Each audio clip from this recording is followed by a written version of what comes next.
if, like me, you grew up with kind of choose your own adventure books, the most commonly known ones are fighting fantasy. I didn't have as many of these when I was younger. I did have some, but I kind of had things like Famous Five, solve your own mysteries that had things like little clue things in so you could break codes and go to different pages and things like that. But they all have a similar premise.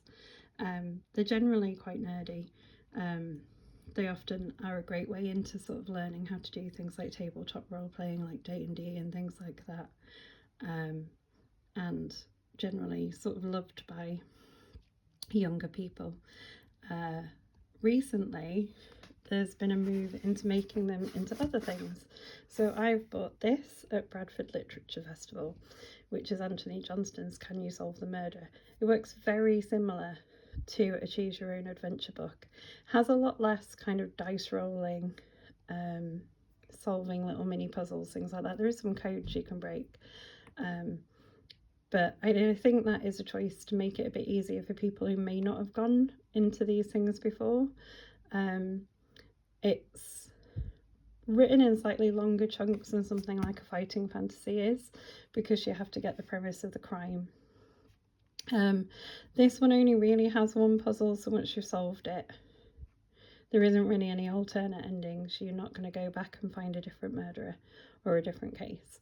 But you can go back and challenge yourself to do better in terms of points. It gives you a score at the end for how you've done, depending on how many clues you found and things like that. I really enjoyed that.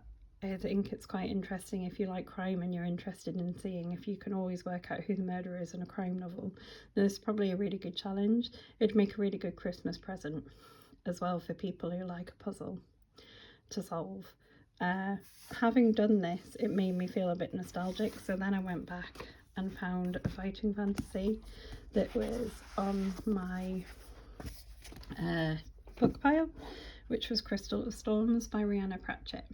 This was more fun to work through with someone else. I initially tried doing the Can You Solve the Murder with my husband, but because it was like a long chunks to read, it kind of didn't work as well for us for that, but I enjoyed solving that on my own.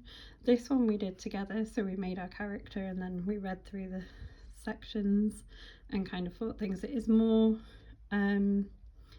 it's more got a bit of a video game vibe than sort of some of the traditional fighting fantasies. There was a lot of monsters. We only just survived to the end.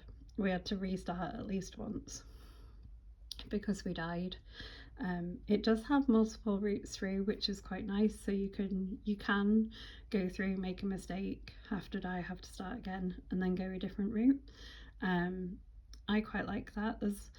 The only downside I thought to this one was there were some really short sections, so you'd go to one bit and it'd just be like, oh, you've done this, now go to this bit. You could probably have merged some of those together to make it a bit less so you were constantly flicking through.